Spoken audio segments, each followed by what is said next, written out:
Ih, acabei de fazer meu hemograma e deu que o meu colesterol está alto.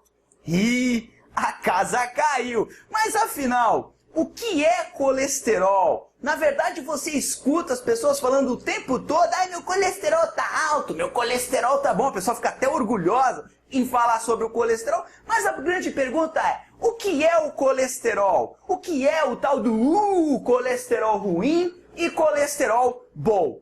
Colesterol é o grande tema dessa nossa videoaula. Eu sou o professor Paulo Jubilu. Bem-vindo, bem-vinda ao Biologia Total.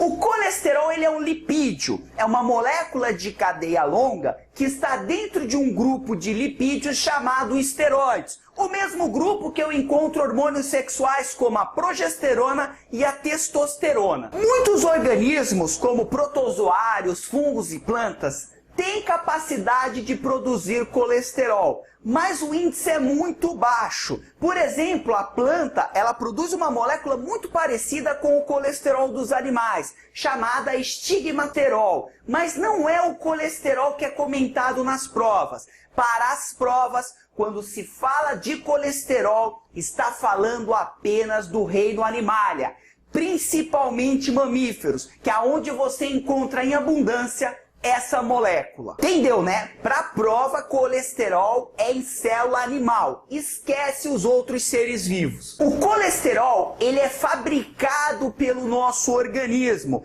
principalmente pelo fígado, pelas células chamadas de hepatócitos, dentro de uma organela citoplasmática chamada retículo endoplasmático liso. E ele tem várias funções importantíssimas para o nosso corpo. A principal função do colesterol é a formação da membrana plasmática, isso mesmo. Na nossa membrana plasmática nós temos os fosfolipídios, mas nós também temos um outro tipo de lipídio que é o colesterol. Outra função do colesterol é que ele é um precursor para a formação de vitaminas lipossolúveis. Ai, mas quais são as vitaminas lipossolúveis?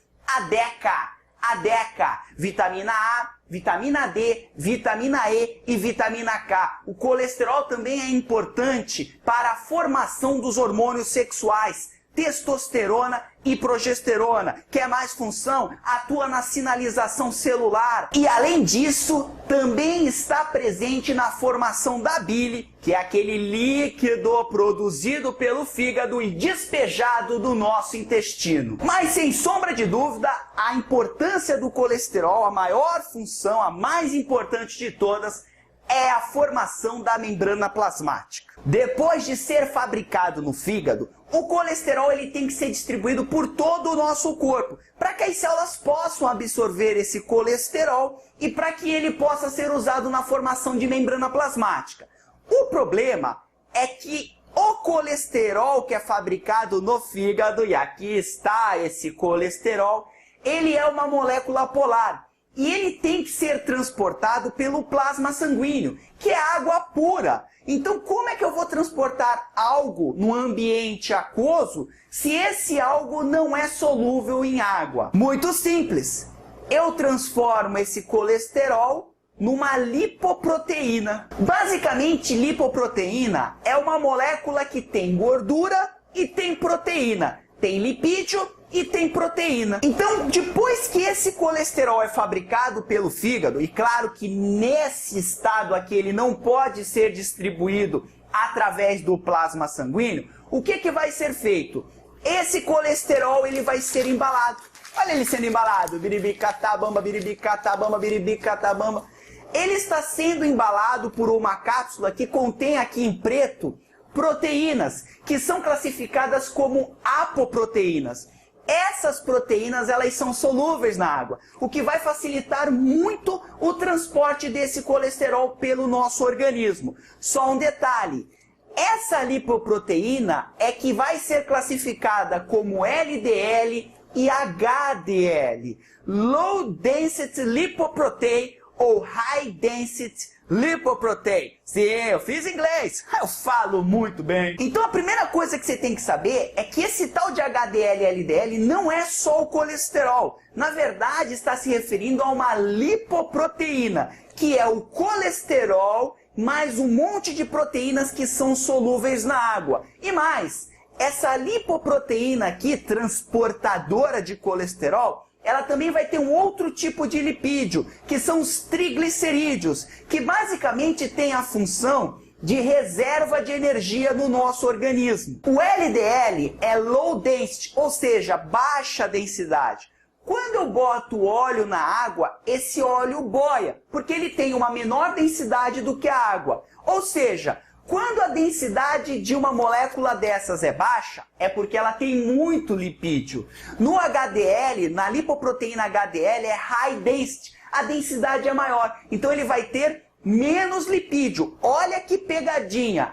LDL carrega muito mais colesterol do que o HDL. Exatamente por isso que o LDL é muito mais abundante no nosso organismo do que o HDL. Guarde essa informação para você entender uma coisinha que eu vou explicar daqui a pouco, um pouquinho mais para frente dessa videoaula. A partir do momento que essa LDL está pronta, ou seja, a lipoproteína que está transportando colesterol está pronta, ela vai ser agora sim jogada no plasma sanguíneo e vai circular pelo nosso corpo. Quando ela encontra as células, ela vai interagir com a célula e vai colocar o colesterol dentro dessa célula, para que esse colesterol seja utilizado para a produção de membrana plasmática. O HDL, ele tem uma função secundária. Ele está em menor quantidade justamente porque o que acontece? Ele transporta poucas moléculas de colesterol. Então ele não é muito útil para fazer esse trabalho que o LDL faz muito bem feito. Mas o HDL, ele tem uma função importante.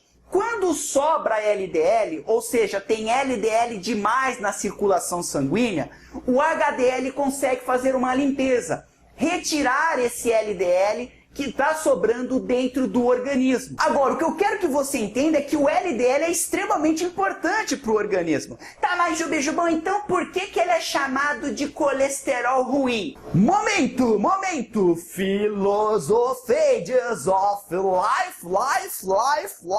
Pensa com o Júbilo. Você produz ou não produz o seu LDL? Claro que produz. O seu fígado está lá no retículo endoplasmático liso produzindo esse LDL o tempo todo.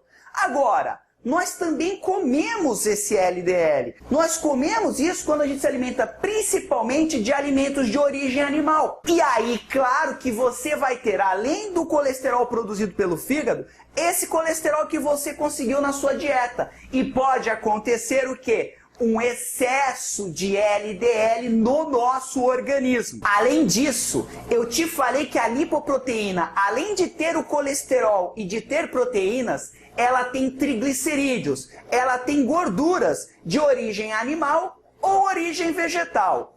O que eu quero dizer com isso? Se for triglicerídeo que veio de origem animal, ele é um triglicerídeo de cadeia saturada. Sabe o que significa isso? É uma molécula maior que tem mais hidrogênios. E isso facilita com que essa molécula, essa lipoproteína, acabe se fixando na parede das artérias do nosso corpo. Se você, por exemplo, comer pouco alimento de origem animal e mais alimento de origem vegetal, você vai conseguir um triglicerídeo, uma gordura que a gente chama de gordura insaturada, porque as cadeias carbônicas elas fazem dupla ligações e consequentemente essa molécula é menor e tem menos hidrogênio, e isso impede com que essa lipoproteína comece a se fixar nas paredes dos vasos sanguíneos. Vamos organizar as ideias para não ficar complicado? Aqui está a lipoproteína, ela tem colesterol, proteínas e triglicerídeos. Se você come muita comida de origem animal, você vai ter o LDL que vem do teu fígado e o LDL que vem da sua dieta. O LDL, ele tem uma predisposição a se fixar na parede dos vasos sanguíneos, principalmente artérias do nosso coração. E outra, se ele for formado por triglicerídeos de origem animal, que é a famosa gordura saturada, a predisposição para ele se fixar na parede dos vasos sanguíneos é muito maior. Então, basicamente, o que acontece? Se você é uma pessoa que tem uma dieta show de bola e sadia, você tem o seu colesterol produzido pelo fígado, aí você tem o seu LDL, esse LDL transporta colesterol pelo plasma sanguíneo, distribui colesterol para as células do teu corpo para que elas possam fazer membrana plasmática. Aquele restinho que sobra de LDL, porque ele tem uma certa tendência a ficar preso na parede dos vasos sanguíneos, aquele excesso, ele acaba sendo retirado pelo HDL. Agora, você soca o teu corpo de gordura animal. Você já produz colesterol no fígado e ainda coloca mais colesterol no teu corpo. Você está cheio de LDL. As células não conseguem absorver esse excesso. Começa a ter um monte de LDL circulando pelo teu corpo, sem saber o que fazer. E aí elas começam a se depositar nas paredes dos vasos sanguíneos. E o HDL, como tem muito LDL no teu corpo, ele acaba não dando conta da limpeza. Ele fica desesperado. Ele fala, meu Deus, mas de onde está vindo tanto LDL? Ah, esse demônio está comendo porcaria. E aí o que acontece? Um monte de LDL preso na parede dos vasos sanguíneos, principalmente das artérias, o que causa um processo inflamatório, o que causa a produção de um tecido fibroso e depois uma calcificação, gerando uma doença chamada de aterosclerose. A aterosclerose nada mais é do que esse depósito que forma uma espécie de corrugado, um calombozinho dentro do vaso sanguíneo, que futuramente pode entupir, principalmente pela formação de coágulos sanguíneos. E aí pode dar infarto agudo do miocárdio na pessoa, pode dar acidente vascular encefálico. Além disso, boa parte do colesterol que está em excesso, ele vai ser eliminado pelo intestino. Só que antes de ser eliminado pelo intestino, ele vai chegar na vesícula biliar, logo abaixo do fígado. E aí ele vai ser jogado no intestino. Quando a pessoa tem muito colesterol, o que vai acontecer? Muitas vezes esse colesterol se cristaliza dentro da vesícula biliar, gerando o que a gente chama de cálculo na vesícula, ou pedra na vesícula. Ah, minha avó tem pedra na vesícula. A tua avó provavelmente tem um índice de colesterol LDL alto. O que eu quero que fique claro na sua cabeça é que o LDL e o HDL, embora o LDL seja chamado de mau colesterol e o HDL de bom colesterol,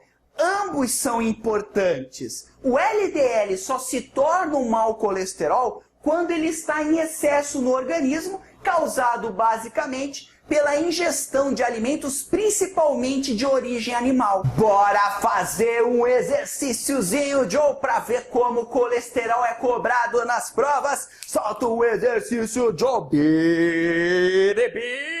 Catabamba.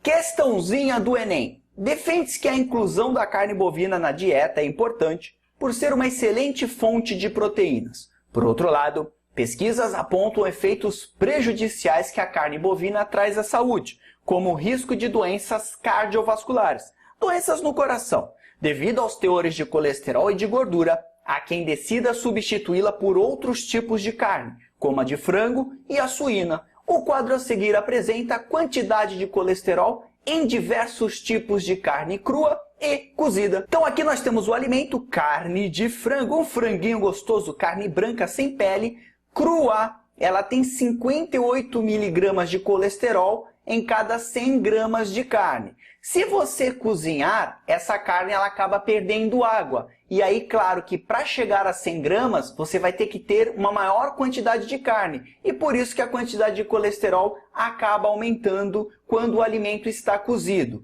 Carne de frango escura sem pele 80 a 124, pele de frango, olha que veneno que é a pele de frango, 104 vai para 139.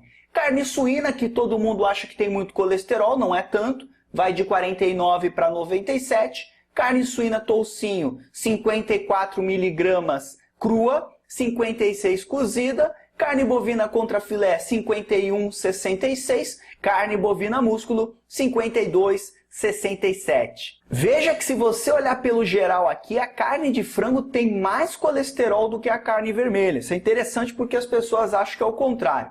Com base nessas informações, avalie as afirmativas a seguir. 1. O risco de ocorrerem doenças cardiovasculares por ingestões habituais da mesma quantidade de carne é menor se esta for carne branca de frango do que se for toucinho. É só para você fazer uma comparação do quadro. Carne branca de frango, quando crua, tem 58 miligramas. O toucinho tem 54, tem menos. Depois de cozida, ela vai para 75 a carne de frango. E o toucinho? Só 56. Então não é não, tá mentira. Essa 1 aqui está errada. 2. Uma porção de contrafilé cru possui aproximadamente 50% da sua massa constituída de colesterol. Vamos ver aqui, ó. Contrafilé cru, 51 e aí 100 gramas de carne. Certo ou errado, certo ou errado? Isso aqui é uma pegadinha, pega bobão, pega bobona total. Porque a quantidade de colesterol está em miligrama e a quantidade de carne está em grama. Se fosse 51 gramas de colesterol, aí sim seria 50%. Mas são miligramas, por isso que a 2 está errada. Uma galera assinalou essa 2. 3. A retirada da pele de uma porção cozida de carne escura de frango altera a quantidade de colesterol a ser ingerida. Claro, a carne de frango escura sem pele, ela tem 80 e 124 de colesterol. Se ela tiver a pele, aí é muito pior, porque vai ter mais esse 104 ou esse 139. Então a retirada da pele realmente reduz a quantidade de colesterol na carne do frango. A 3 está corretinha. E a 4, a saideira Joe total. A pequena diferença entre os teores de colesterol encontrados no toucinho cru e no cozido indica que esse alimento é pobre em água. Isso mesmo. Quanto maior a diferença, significa que tinha mais água, essa água evaporou, e aí para chegar aos 100 gramas eu tive que completar com uma maior quantidade de carne, e por isso que também aumenta a quantidade de colesterol. Então a 4 também está correta. É correto apenas o que se afirma em gabarito aqui, 3 e 4, gabarito letra E, de Eba. Acertamos mais uma. Tranquilo, então não esqueça que nós temos 2 tipos de lipoproteínas que transportam colesterol. O LDL, Low Density Lipoprotein, e o HDL, todo mundo junto, High Density Lipoprotein, certo? O LDL é o principal, é o mais usado para transporte de colesterol no nosso organismo. O HDL fica na retaguarda, muito mais para coletar as sobras de LDL. Quanto mais alimento de origem animal eu tiver, mais colesterol eu vou ter no meu corpo e basicamente vai começar a sobrar colesterol que começa a se depositar na parede dos vasos sanguíneos, causando o que a gente chama de aterosclerose. Maravilha? Foi um grande prazer estar aqui com você. Um grande abraço com muito carinho e amor. Tchau!